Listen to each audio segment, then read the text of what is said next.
الله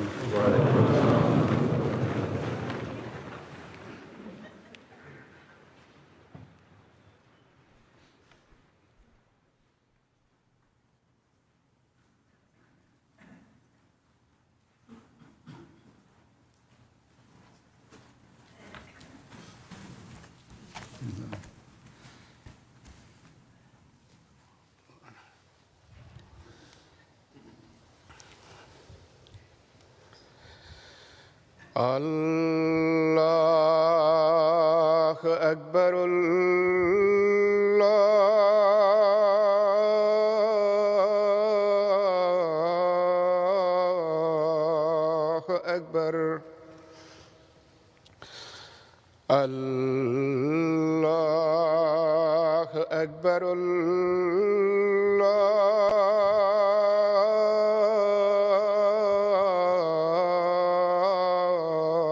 الله أكبر. أشهد أن لا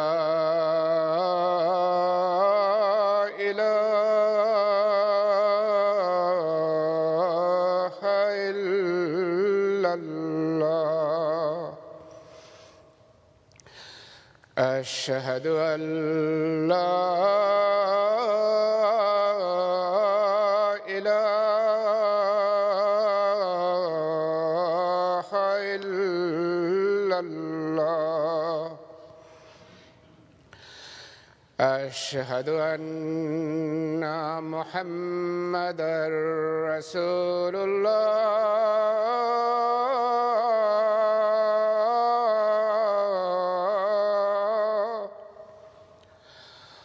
أشهد أن محمدًا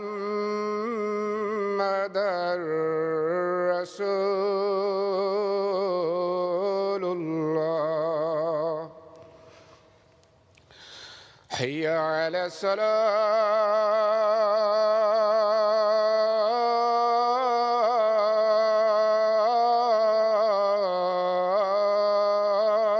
الصلاة. حي على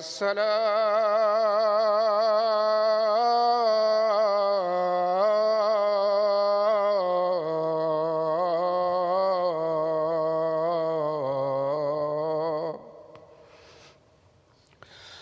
حي على الفلاح.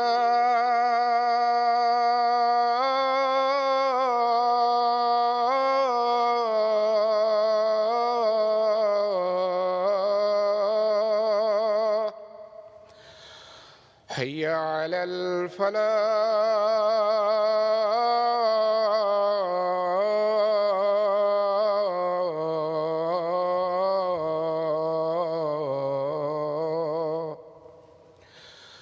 الله أكبر.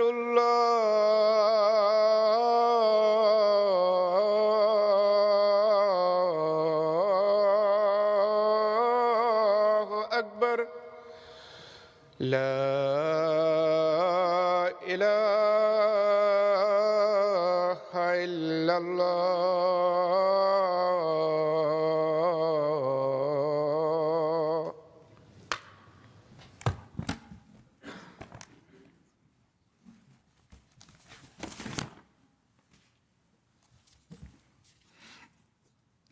السلام عليكم ورحمة الله. أشهد أن لا إله إلا الله وحده لا شريك له وأشهد أن محمدًا عبده ورسوله. أما بعد فأعوذ بالله من الشيطان الرجيم. بسم الله الرحمن الرحيم. الحمد لله رب العالمين. الرحمن الرحيم. مالك يوم الدين. إياك نعبد وإياك نستعين. اهدنا الصراط المستقيم. صراط الذين أنعمت عليهم غير المغضوب عليهم ولا الضالين. حضرت صلی اللہ علیہ وسلم کے سچائی کے اعلیٰ معیار کے حوالے سے آپ کے اسوہ حسنہ اور مومنوں کو نصیحت اور ہدایت کا ذکر گزشتہ خطبے میں ہوا تھا. اس حوالے سے آج بھی مزید کچھ کہوں گا. حضرت صلی اللہ علیہ وسلم ہمیں سچائی کے کن اعلیٰ معیاروں پر پہنچانا چاہتے ہیں، اس بارے میں ایک روایت میں آتا ہے. حفص بن عاصم سے روایت ہے کہ آپ صلی اللہ علیہ وسلم نے فرمایا، انسان کے جھوٹے ہونے کے لیے یہی علامت کافی ہے کہ وہ ہر سنی سنائی بات لوگوں میں بیان کرتا پھرے. اب دیکھیں، یہ عادت عموماً لوگوں میں ہوتی ہے. جماعت میں بھی یہ برائی بعض لوگوں میں بہت زیادہ ہے. مجھے بھی لوگ لکھ دیتے ہیں بعض اسی کے بارے میں کہ اس نے یہ کیا اور وہ کیا، اور جب تحقیق کرو تو بات غلط نکلتی ہے. اور جب لکھنے والے سے پوچھا جائے کہ کس نے کہا تم نے یہ بات تو غلط ہے، تو کہہ دیتے ہیں کہ ہم نے سنا تھا، اور اس سننے پر ہی وہ دنیا میں شور مچا دیتے ہیں. ایسے لوگوں کو غور کرنا چاہیے کہ حضرت صلی اللہ علیہ وسلم نے ایسے لوگوں کو جھوٹا قرار دیا ہے. پھر ایک روایت میں آتا ہے، حضرت عائشہ فرماتی ہیں کہ رسول اللہ صلی اللہ علیہ وسلم کے صحابہ کو جھوٹ سے بڑھ کر کوئی خصلت زیادہ ناپسند نہ تھی. اگر کوئی شخص نبی صلی اللہ علیہ وسلم کے سامنے جھوٹ بول دیتا تو وہ بات آپ صلی اللہ علیہ وسلم کے دل میں رہتی. آپ کو پتہ ہوتا ہے جھوٹ بول رہا ہے، اور بڑے درد سے ہوتا آپ کو اس کا، اور اس کو محسوس کرتے اور دل میں بھی رکھتے تھے، یہاں تک کہ آپ صلی اللہ علیہ وسلم کو معلوم ہو جاتا کہ اس نے اس سے توبہ کر لی ہے، اصلاح کر لی ہے، اور جھوٹ بولنے سے اس نے مکمل طور پر اجتناب شروع کر دیا. ایک روایت میں آتا ہے، حضرت اسماء سے روایت ہے کہ ایک عورت نبی صلی اللہ علیہ وسلم کے پاس آئی اور عرض کیا، میری ایک سوت ہے، کیا مجھ پر کوئی گناہ ہے، یعنی کہ دوسری بیوی ہے میرے خاوند کی، کہ میں اپنے خاوند کے مال سے خوب سیر ہونے کا اظہار کروں، کہ میں اس کے سامنے یہ اظہار کروں کہ مجھے تو خاوند بڑا دیتا ہے، یہ دیتا ہے، وہ دیتا ہے، جو اس نے مجھے نہیں دیا ہوتا صرف اس کو چڑھانا چاہتی ہیں، اس کو تنگ کرنا چاہتی ہیں. رسول اللہ صلی اللہ علیہ وسلم نے فرمایا، جو شخص اس چیز سے جو اس کو نہیں دی گئی سیر ہونے کا اظہار کرتا ہے، وہ ایسا ہے جیسے جھوٹ کے دو کپڑے پہننے والا، کیونکہ اس کا جذباتی تکلیف پہنچانے اور چڑھانے کے لیے اس نے بات کی تھی. بہرحال آپ نے فرمایا یہ بالکل غلط بات ہے. اس کی شرح میں لکھا ہے کہ کپڑے کا لفظ یہاں بطور مثال استعمال ہوا ہے. اس کے معنی یہ ہیں کہ وہ شخص جھوٹ اور فریب سے کام لینے والا ہے. اس نے جھوٹ کے دو کپڑے پہن رکھے ہیں، ایک کو اوڑھا ہوا ہے اور دوسرے کو تہہ بند بنایا ہوا ہے، یعنی نیچے باندھا ہوا ہے، یعنی سر سے پاؤں تک وہ جھوٹا ہے. بس بڑی باریکی سے آپ نے جھوٹ سے بچنے کی اپنے ماننے والوں کو تلقین فرمائی. ایک روایت میں آتا ہے، حضرت عبداللہ بن عمر سے روایت ہے، نبی صلی اللہ علیہ وسلم نے فرمایا، 4 خصلتیں جن میں ہوں وہ پورا منافق ہوتا ہے، اور جس میں ان خصلتوں میں سے ایک ہی خصلت ہو اس میں نفاق کی بھی ایک خصلت ہوگی جب تک وہ اسے نہ چھوڑ دے. اگر اس کے پاس امانت رکھی جائے تو وہ خیانت کرتا ہے، اور جب وہ بات کرتا ہے تو جھوٹ بولتا ہے، اور جب عہد کرتا ہے تو عہد شکنی کرتا ہے، اور جب جھگڑتا ہے تو گالی بکتا ہے. یہ ساری باتیں ایسی ہیں جو کسی نے اتنا براہ راست یا بالواسطہ جھوٹ کی طرف لے کے جانے والی باتیں ہیں، یا جھوٹ کا اظہار ہوتا ہے ان سے. بس یہ اخلاقی کمزوریاں نفاق کی علامت ہیں. اب اس کو سامنے رکھ کر ہمیں اپنا جائزہ لینا چاہیے.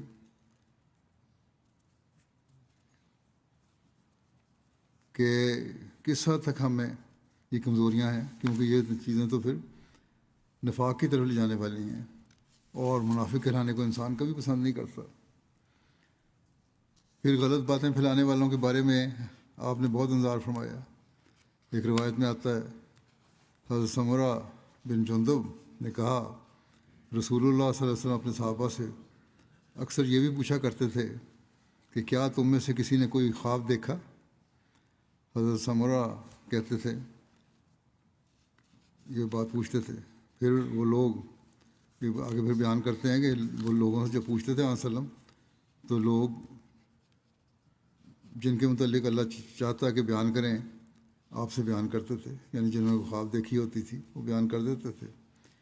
ایک دن صبح کے وقت آپ نے فرمایا، آج رات اپنے بارے میں آپ فرمایا کہ میں نے یہ دیکھا ہے نظارہ کہ دو آنے والے میرے پاس آئے، انہوں نے مجھے اٹھایا اور مجھ سے کہنے لگے چلو، میں ان کے ساتھ چل پڑا، اور ایک شخص کے پاس آئے جو اپنی گدی کے بل چت لیٹا ہوا تھا، اور ایک اور شخص ہے جو اس کے پاس لوہے کا کانٹا لیے کھڑا تھا، ایک اوکڑا سا تھا پلائر کی طرح کا، وہ لیے کھڑا تھا، اور وہ اس کے منہ کے ایک طرف جا کر اس کی باچھیں اس کی گدی تک چیٹ ڈالتا تھا، اور اس نتنا بھی گدی تک، اس کی آنکھ بھی گدی تک چیٹ ڈالتا تھا، یعنی سورج دہانہ چیٹ ڈالتا تھا ایک طرف سے۔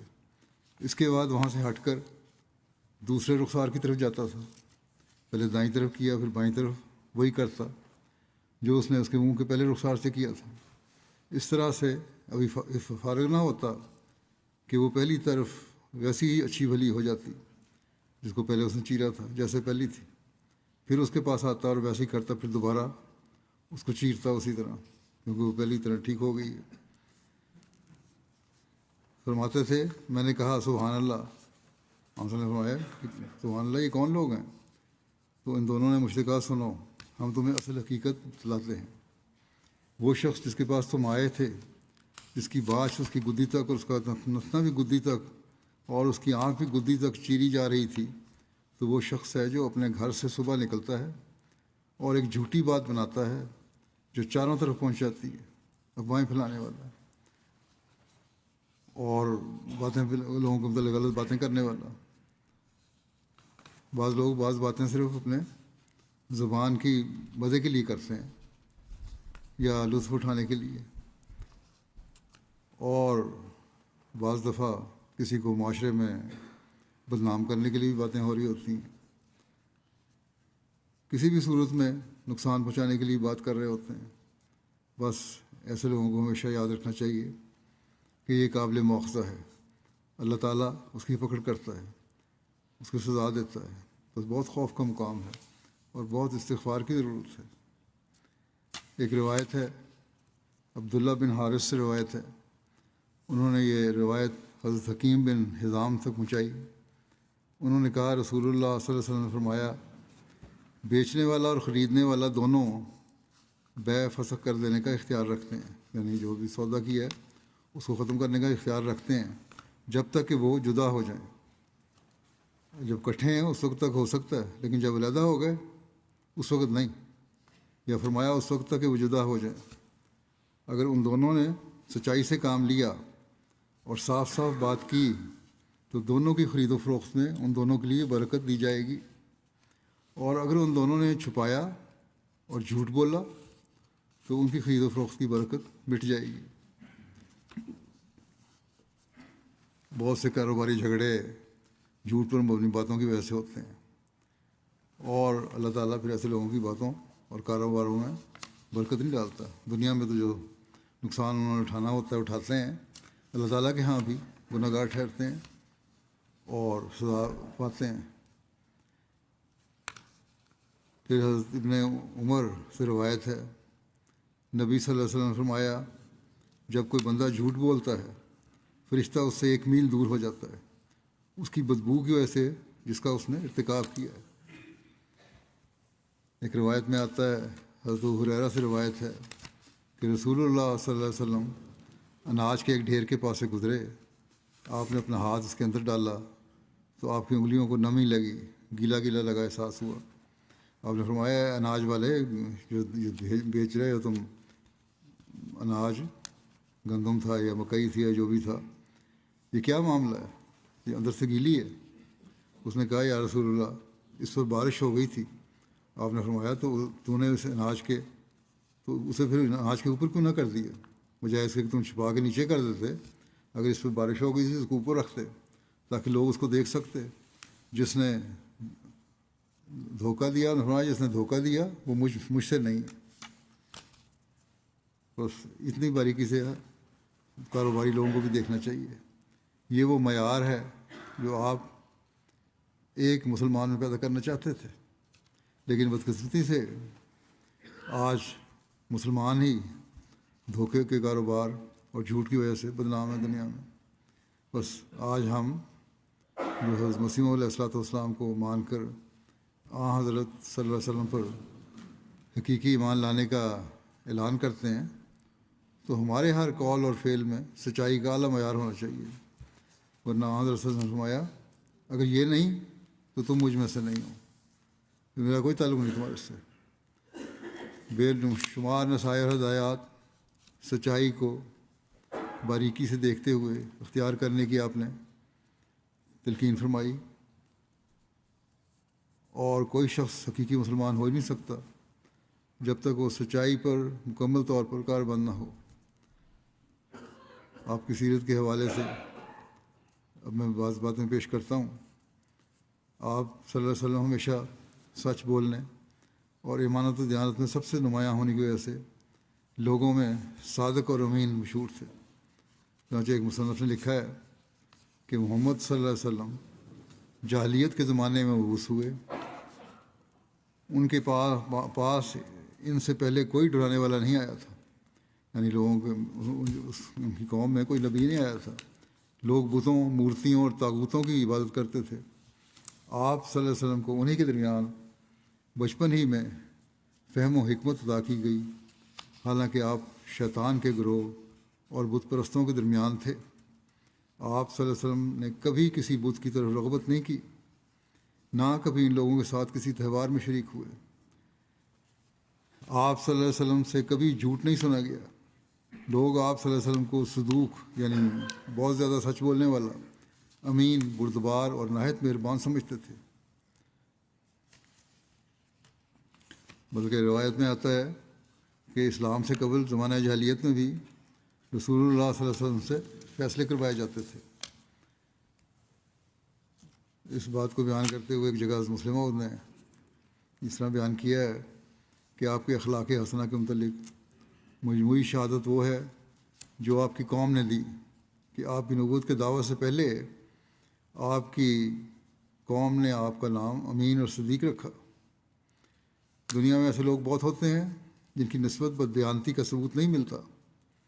ایسے لوگ بھی بہت ہوتے ہیں جن کو کسی کڑی آزمائش میں سے گزرنے کا موقع نہیں ملتا۔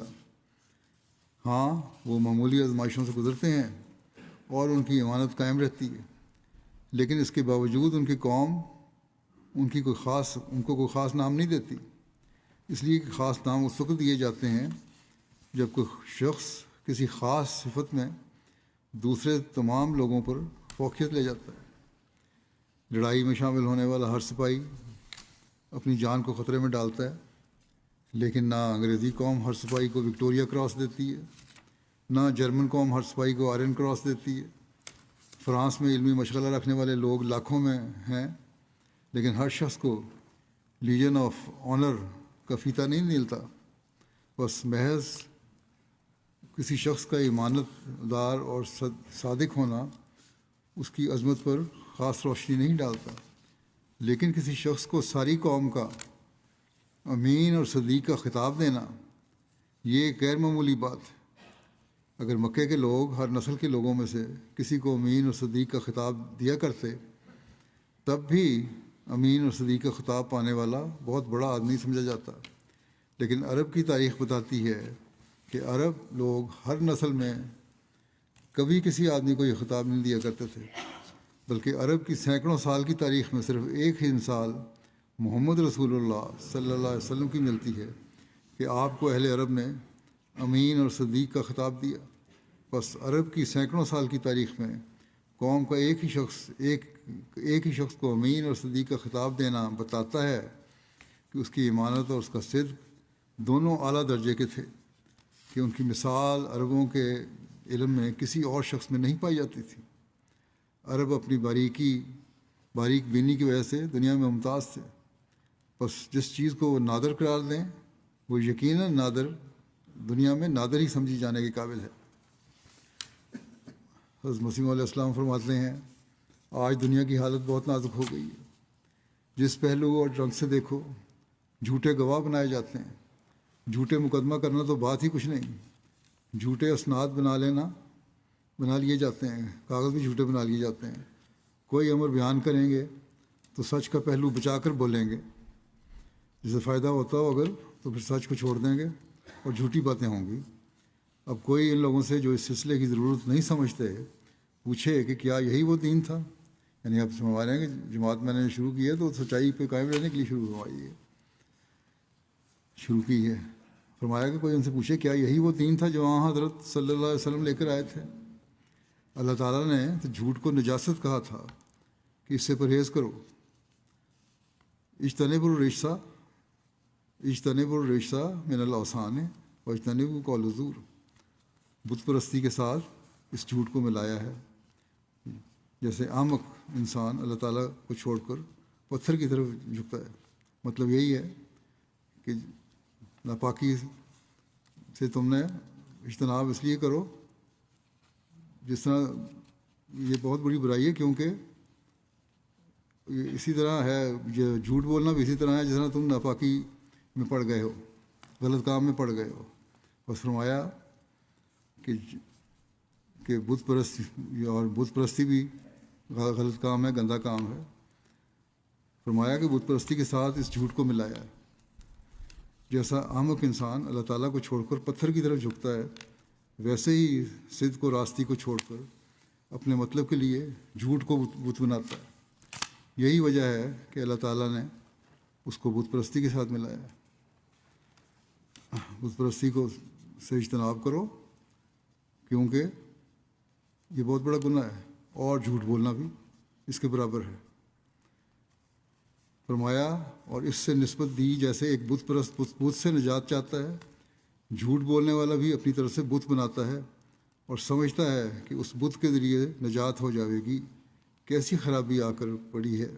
اگر کہا جاوے کہ کیوں بت پرست ہوتے ہیں تو نجاست کو چھوڑ دو، تو کہتے ہیں کہ کیوں کر چھوڑ دیں، اس کے بغیر گزارا نہیں ہو سکتا۔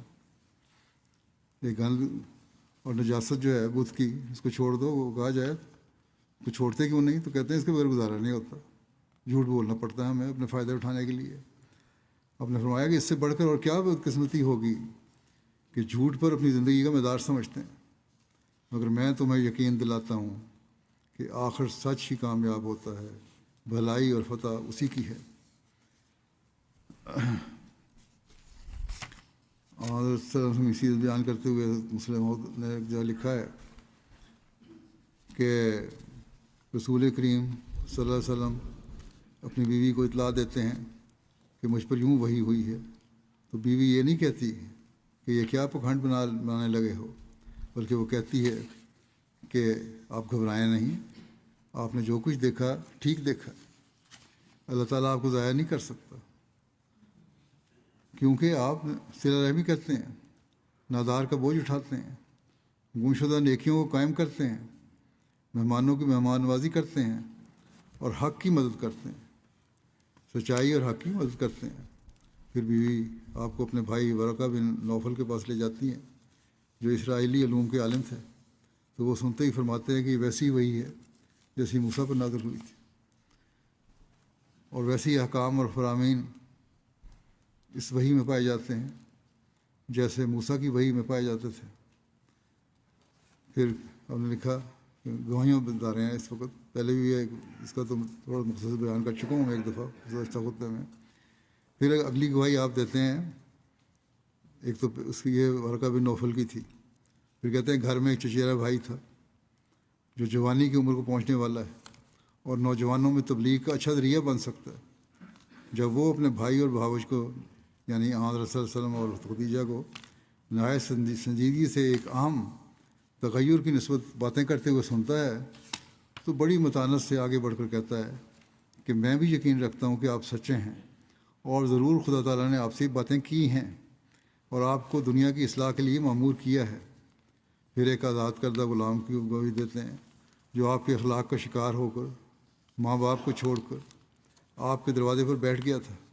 جب ان آہستہ آہستہ ہونے والی باتوں کو سنتا ہے اور اپنے آقا کے چہرے پر فکر و اندیشے کے آثار دیکھتا ہے تو آگے بڑھ کر اپنے آقا کے دامن کو تھام لیتا ہے اور کہتا ہے اے میرے آقا، وہی ہوگا جو آپ نے دیکھا ہے، جو آپ نے کہا سچ ہے اور جو دیکھا وہ سچ ہے۔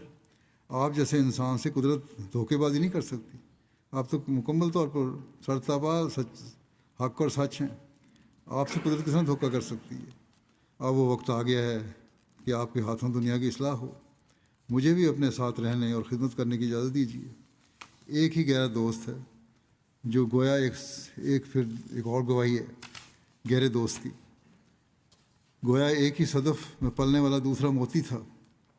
جب سنتا ہے کہ اس کے دوست نے بے پر کی اڑانی شروع کر دی ہے اور شاید اس کے دماغ میں خلل آ گیا ہے، لوگ کہتے ہیں، تو بھاگا ہوا جاتا ہے اور دروازہ کھلوا کر پوچھتا ہے کہ کیا جو کچھ سنتا ہوں سچ ہے؟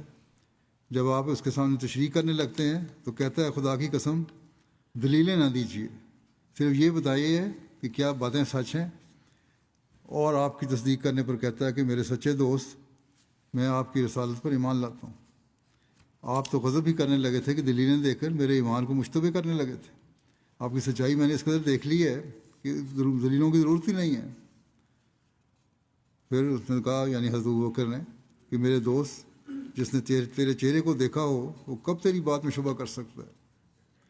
اس میں کوئی شبہ نہیں کہ مخالفت ہونی چاہیے تھی، کیونکہ بقول ورقہ بن نوفل کے لم جات رجل قطو بے مثلے ما جیتا وہی اللہ اودیا، یعنی جو شخص بھی ایسا پیغام لایا لوگوں کی مخالفت سے نہیں بچا۔ مگر خدا تعالیٰ کی تدبیر دیکھو کہ اس مخالفت کا طوفان آنے سے پہلے اللہ تعالیٰ نے کس طرح آپ کے ساتھی پیدا کر دیے۔ ساکنین مکہ میں سے ایک ہی اسرائیلیات کا عالم ورقہ پہلے حملے میں ہی آپ کے آگے گھٹنے ٹیک گیا۔ رفیقہ حیات خدیجہ وہی سنتے ہی آپ کی بلائیں لینے لگیں۔ نو عمر بھائی علی، جو ہر وقت آپ کے عائلی اخلاق کو دیکھتا تھا، اپنی خدمات پیش کرنے لگا۔ وہ آزاد غلام زید، جس نے آپ کے لین دین اور غربات سے سلوک کا گہرا اور لمبا مطالعہ کیا تھا، آپ کی صداقت کی قسمیں کھانے لگا۔ بچپن کا دوست، مکے کا موسم، شرافت کا پتلا ابو بکر، صرف اتنا سن کر کہ آپ نے وہی کا دعویٰ کیا ہے، اپنے گلے میں غلامی کا پٹکا ڈال کر دروازے پر آ بیٹھا۔ اس عقیدت اخلاص کے بے نظیر مظاہرے نے آپ کے دل میں کس قدر خوشی نہ پیدا کر دی ہوگی، مگر مکے والوں کی ہا ہو ان کی تانا سن کر آپ کس طرح مسکرا دیتے ہوں گے اور کہتے ہوں گے کہ یہ تمہارا فتویٰ ہے جو مجھے نہیں جانتے، جو مجھے کہتے ہو کہ طاہر ہے، جادوگر ہے، فلاں ہے فلاں ہے۔ اب ذرا اس فتوے کو بھی تو سنو جو مجھے جاننے والوں نے دیا ہے۔ کس طرح جانیں لے کر وہ میرے دائیں بائیں کھڑے ہوئے ہیں۔ موسیٰ نے دعا مانگ کر ایک وزیر بوجھ اٹھانے کے لیے مانگا تھا۔ اب یہاں آیت کی تفسیر میں موازنہ کر رہے ہیں حضرت موسیٰ کے ساتھیوں کا اور علیہ وسلم کے ساتھیوں کا، لیکن اس لیے ہم نے موسیٰ کی مثال دی ہے کہ موسیٰ نے دعا مانگ کر ایک وزیر بوجھ اٹھانے کے لیے مانگا تھا، مگر محمد رسول اللہ صلی اللہ علیہ وسلم کو اللہ تعالیٰ نے 5 وزیر بن مانگے ہی دے دیے، اور ایسے وزیر جنہوں نے آپ کا بوجھ بٹانے میں کمال کر دیا۔ ورقہ بن بے شک جلدی فوت ہو گئے، مگر ایک نام مٹنے والی شہادت آپ کی صداقت پر دے گئے۔ حضرت خدیجہ نے 12 سال تک اس کے بعد عورت ہو کر وہ کام کر کے دکھایا کہ بہادر سے بہادر مرد کی بھی آنکھیں نیچی ہوتی ہیں۔ زید نے 20 سال تک اس کے بعد قربانی کا بے مثال نمونہ دکھایا اور آخر تلواروں کی دھاروں کے سامنے اپنا خون بہا کر ثابت کر دیا کہ محمد رسول اللہ صلی اللہ علیہ وسلم کے وزیر کیسے ہونے چاہئیں۔ ابو بکر اور علی نے تو آپ کی وفات کے بعد بھی ابو بکر اور علی تو آپ کی وفات کے بعد بھی رہے اور خلیفہ بن کر وزارت کا ایک نئے رنگ میں ثبوت دے گئے۔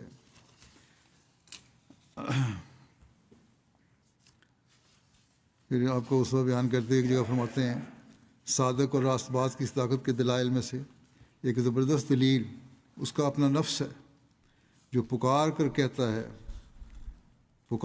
کر کہتا ہے، مخالفوں اور موافقوں کو مخاطب کر کے کہتا ہے، نا واقفوں اور واقفوں سے کہتا ہے، اجنبیوں اور رازداروں سے کہتا ہے کہ مجھے دیکھو اور مجھے جھوٹا کہنے سے پہلے سوچ لو کہ کیا تم مجھے جھوٹا کہہ سکتے ہو؟ کیا مجھے جھوٹا کہہ کر تمہارے ہاتھ سے وہ تمام ذرائع نہیں نکل جائیں گے جن کے ساتھ تم کسی چیز کی حقیقت معلوم کیا کرتے ہو؟ اور کیا مفتری قرار دے کر تم پر وہ سب دروازے بند نہیں ہو جائیں گے جن میں سے گزر کر تم شاہد مقصود کو پایا کرتے ہو؟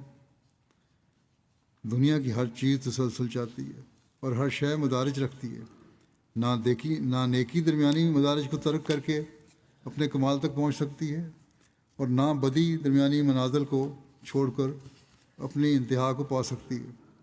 پھر یہ کس طرح ممکن ہے کہ مغرب کی طرف دوڑنے والا اچانک اپنے آپ کو مشرق کے دور کنارے پر دیکھے؟ یہ نہیں ہو سکتا کہ دوڑ کسی طرف آئے اور پہنچ کسی طرف جائے، اور جنوب کی طرف جانے والا افق کے شمال میں اپنے آپ کو کھڑا پائے۔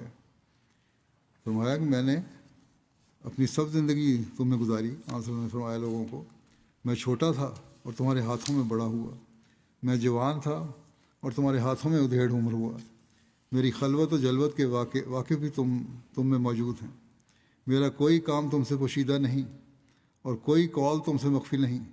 پھر کوئی تم میں سے ہے جو یہ کہہ سکے کہ میں نے کبھی جھوٹ بولا ہو؟ یہ اعلان فرما رہے ہیں آنسر، کوئی ہے جو یہ کہہ سکے کہ میں نے کبھی جھوٹ بولا ہے، یا ظلم کیا ہو، یا فریب کیا ہو، یا دھوکہ دیا ہو، یا کسی کا حق مارا ہو، یا اپنی بڑائی چاہی ہو، یا حکومت حاصل کرنے کی کوشش کی ہو؟ ہر میدان میں تم نے مجھے آزمایا اور ہر حالت میں تم نے مجھے پرکھا، مگر ہمیشہ میرے قدم کو جادہ اعتدال پر دیکھا، ہمیشہ اعتدال پر چلتے دیکھا، اور ہر کھوٹ سے مجھے پاک پایا، حتیٰ کہ دوست اور دشمن سے میں نے امین اور صادق کا خطاب پایا۔ پھر یہ کیا بات ہے کہ کل شام تک تو میں امین تھا، صادق تھا، راست باز تھا، جھوٹ سے کوسوں دور تھا، راستی پر فدا تھا، بلکہ راستی مجھ پر فخر کرتی تھی، ہر بات اور ہر معاملے میں تم مجھ پر اعتبار کرتے تھے اور میرے ہر قول کو تم قبول کرتے تھے، مگر آج ایک دن میں ایسا تغیر ہو گیا کہ میں بدتر سے بدتر اور گندے سے گندہ ہو گیا، صرف ایک دعوے سے کہ یا تو کبھی آدمیوں پر جھوٹ نہ باندھا تھا میں نے، یا اب اللہ پر جھوٹ باندھنے لگا ہوں۔ اس قدر تغیر اور اس قدر تبدیلی کی کیا قانون قدرت میں کہیں بھی مثال ملتی ہے؟ ایک دو دن کی بات ہوتی تو تم کہہ سکتے تھے کہ تکلف سے ایسا بن گیا، سال دو سال کا معاملہ ہوتا تو تم کہتے ہمیں دھوکہ دینے کو اس نے یہ طریقہ اختیار کر رکھا تھا، مگر ساری کی ساری عمر تم میں گزار چکا ہوں، بچپن کو تم نے دیکھ لیا، جوانی کو تم نے مشاہدہ کیا، کہولت کا زمانہ یعنی بڑھاپا جو شروع ہوتا ہے اس کا زمانہ تمہاری نظروں کے سامنے گزرا۔ اس قدر تکلف اور اس قدر بناوٹ کس طرح ممکن تھی؟ بچپن کے زمانے میں جب اپنے بھلے برے کی بھی خبر نہیں ہوتی، میں نے بناوٹ کس طرح کی؟ جوانی جو دیوانی کہلاتی ہے، اس میں نے فریب سے اپنی حالت کو کس طرح چھپایا؟ آخر کچھ تو سوچو کہ یہ فریب کب ہوا اور کس نے کیا، اور اگر غور و فکر کر کے میری زندگی کو بے عیب اور بے لوث نہ پاؤ بلکہ تمہیں اسے نیکی کا مجسمہ اور صداقت کی تمثال دیکھو، یعنی سچائی کی شکل میں دیکھو، تو پھر سورج کو دیکھتے ہوئے رات کا اعلان نہ کرو۔ دن چڑھا ہوا ہے پھر یہ نہ کہو کہ رات ہوئی ہے۔ تو اس طرح میری باتیں روز روشن کی طرح واضح ہیں، اور نور کی موجودگی میں ظلمت کے شاکی نہ بنو۔ تم کو میرے نفس کے سوا اور کسی دلیل کی ضرورت ہے؟ میرا نفس ہی ہے جو سب سے بڑی دلیل ہے، اور میرے پچھلے چال چلن کو چھوڑ کر اور کسی حجت کی حاجت ہے؟ میرا سارا ماضی تمہارے سامنے ہے، پھر بھی تم کہتے ہو کوئی حجت پیش کرو۔ میرا نفس خود مجھ پر گواہ ہے اور میری زندگی مجھ پر شاہد ہے، اگر تم میں سے ہر شخص اپنے گریبان میں منہ ڈال کر دیکھے تو اس کا دل اور اس کا دماغ بھی اس امر کی شہادت دے گا کہ صداقت اس میں قائم ہے اور یہ صداقت سے قائم ہے، راستی کو اس پر فخر ہے اور اس کو راستی پر فخر ہے۔ یہ اپنی سچائی ثابت کرنے کے لیے دوسری چیزوں کا محتاج نہیں۔ اس کی مثال آفتاب آمد دلیل آفتاب کسی ہے، یعنی سورج کا چڑھنا سورج کے ہونے کی دلیل ہوتی ہے۔ یہی وہ زبردست دلیل ہے جس نے ابو بکر کے دل میں گھر کر لیا، اور یہی وہ طاقتور دلیل ہے جو ہمیشہ صداقت پسند لوگوں کے دلوں میں گھر کرتی چلی جائے گی۔ جب حضرت صلی اللہ علیہ وسلم نے دعویٰ کیا تھا، اس وقت حضرت ابو بکر اپنے ایک دوست کے گھر پر تشریف رکھتے تھے۔ وہیں آپ کو ایک آزاد لونڈی نے اطلاع دی کہ آپ کے دوست کی بیوی کہتی ہے کہ اس کا خاوند اس قسم کا نبی ہو گیا، جس قسم کا نبی موسیٰ کو بیان کرتے ہیں۔ آپ اسی وقت اٹھ کر رسول کریم صلی اللہ علیہ وسلم گھر پر تشریف لے گئے اور آپ سے دریافت کیا کہ آپ نے فرمایا ہے میں خدا کا رسول ہوں۔ حضرت ابوبکر نے اس بات کو آپ نے فرمایا حضرت ابوبکر کو کہ ہاں میں خدا کا رسول ہوں۔ حضرت ابوبکر نے اس بات کو سنتے ہی آپ کے دعویٰ کو تسلیم کر لیا۔ چنانچہ رسول کریم صلی اللہ علیہ وسلم بھی آپ کے ایمان کے متعلق فرماتے تھے کہ میں نے کسی کو اسلام کی طرف نہیں بلایا مگر اس کی طرف سے کچھ روک اور فکر اور تردد ظاہر ہوا، لیکن ابو بکر کے سامنے جب اسلام پیش کیا تو وہ بالکل متردد نہیں ہوا، بلکہ اس نے خود اسلام کو قبول کر لیا۔ یہ کیا چیز تھی جس نے حضرت ابو بکر کو بغیر کسی نشان کے دیکھے رسول کریم صلی اللہ علیہ وسلم پر ایمان لانے کے لیے مجبور کر دیا؟ یہ رسول کریم صلی اللہ علیہ وسلم کا نفس ناطقہ تھا جو اپنی سچائی کا آپ شاہد ہے۔ اسی طرح حضرت خدیجہ، حضرت علی، حضرت زید بن حارث کے بارے میں گواہی بتا چکا ہوں، سب آپ کے اس بات کے گواہ تھے آپ کی سچائی کو دیکھ کر۔ غرض نبی کی صداقت کی پہلی اندرونی دلیل اس کا نفس ہوتا ہے جو بزبان حال اس کی سچائی پر گواہ ہوتا ہے، اور اس کی گواہی ایسی زبردست ہوتی ہے کہ اس کی موجودگی میں کسی اور معجزے یا آیت کی ضرورت ہی پیش نہیں آتی۔ حضرت اقدس مسیح علیہ السلام فرماتے ہیں خدا کے کلام سے پایا جاتا ہے کہ متقی وہ ہوتے ہیں جو حلیمی اور مسکینی سے چلتے ہیں، وہ مغرورانہ گفتگو نہیں کرتے، ان کی گفتگو ایسی ہوتی ہے جیسے چھوٹا بڑے سے گفتگو کرے۔ ہم کو ہر حال میں وہ کرنا چاہیے جس سے ہماری فلاح ہو۔ اللہ تعالیٰ کسی کا اجارہ دار نہیں، وہ خالص تقویٰ کو چاہتا ہے، جو تقویٰ کرے گا وہ اعلیٰ مقام کو پہنچے گا۔ حضرت صلی اللہ علیہ وسلم یا حضرت ابراہیم علیہ السلام نے کسی وراثت سے تو عزت نہیں پائی، گو ہمارا ایمان ہے کہ حضرت صلی اللہ علیہ وسلم کے والد ماجد عبداللہ مشرک نہ تھے۔ یہ بھی لوگ سوال اٹھاتے ہیں، اس کا بھی یہاں جواب آپ نے دیا کہ ہمارا ایمان ہے کہ حضرت والد ماجد عبداللہ مشرک نہ تھے، لیکن اس نے تو نبوت تو نہیں دی، یہ تو فضل الہی تھا ان صدقوں کے باعث جو ان کی فطرت میں تھے، یہی فضل کے محرک تھے۔ حضرت ابراہیم علیہ السلام جو ابو الانبیاء تھے، انہوں نے اپنے صدق و تقویٰ سے ہی بیٹے کو قربان کرنے میں دریغ نہ کیا، خود آگ میں ڈالے گئے۔ آگ میں بھی پڑے اسی بات پہ۔ فرماتے ہیں کہ ہمارے سید و مولا حضرت محمد رسول اللہ صلی اللہ علیہ وسلم کا ہی صدق و وفا دیکھیے، آپ نے ہر ایک قسم کی بد تحریک کا مقابلہ کیا، طرح طرح کے مصائب و تکالیف اٹھائے، لیکن پرواہ نہ کی۔ یہی صدق و وفا تھا جس کے باعث اللہ تعالیٰ نے فضل کیا۔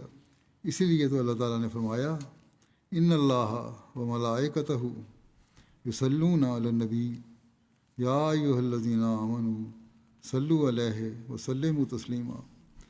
اللہ تعالیٰ اور اس کے تمام فرشتے رسول پر درود بھیجتے ہیں، اے ایمان والو تم درود بھیجو، درود و سلام بھیجو نبی پر۔ اس آیت سے ظاہر ہوتا ہے کہ رسول اکرم صلی اللہ علیہ وسلم کے اعمال ایسے تھے کہ اللہ تعالیٰ نے ان کی تعریف یا اوصاف کی تحدید کرنے کے لیے کوئی لفظ خاص نہ فرمایا، وہ محدود نہیں کیا کسی خاص لفظ میں۔ لفظ تو مل سکتے تھے لیکن خود استعمال نہیں کیا، یعنی آپ کے اعمال صالحہ کی تعریف تحدید سے بیرون تھی۔ اعمال صالحہ ایسے تھے ان کو ہم محدود کر ہی نہیں سکتے۔ اس قسم کی آیت کسی اور نبی کی شان میں استعمال نہ کی۔ آپ کی روح میں وہ صدق و صفا تھا اور آپ کے اعمال خدا کی نگاہ میں اس قدر پسندیدہ تھے کہ اللہ تعالیٰ نے ہمیشہ کے لیے یہ حکم دیا کہ آئندہ لوگ شکر گزاری کے طور پر درود بھیجیں۔ اس کی ہمت و صدق ان کی ہمت و صدق وہ تھا کہ اگر ہم اوپر یا نیچے نگاہ کریں تو اس کی نظیر نہیں ملتی۔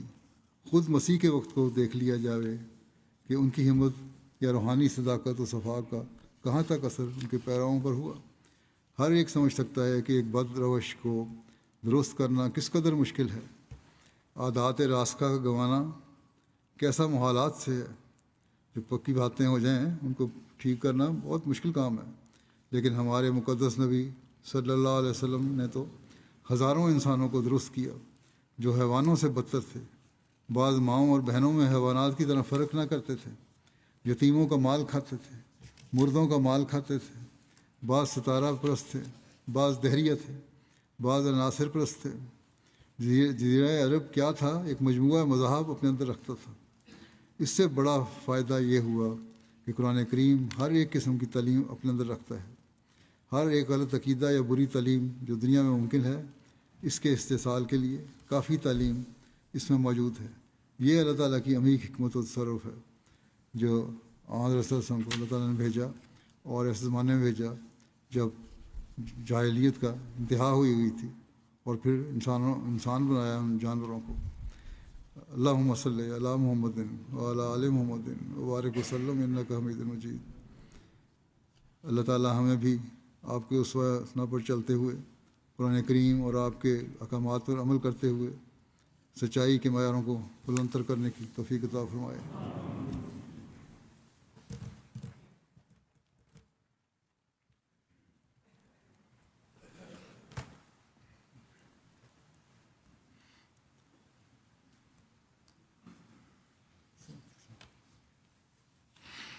الحمد للہ نحمدہ ونستعینہ ونستغفرہ ونؤمن بہ ونتوکل علیہ ونعوذ باللہ من شرور انفسنا ومن سیئات اعمالنا من یہدہ اللہ فلا مضل لہ ومن يضلل فلا هادي له ونشهد أن لا إله إلا الله ونشهد أن محمدا عبده ورسوله عباد الله رحمكم الله إن الله يأمر بالعدل والإحسان وإيتاء ذي القربى وينهى عن الفحشاء والمنكر والبغي يعظكم لعلكم تذكرون اذكروا الله يذكركم وادعوه يستجب لكم ولذكر الله أكبر۔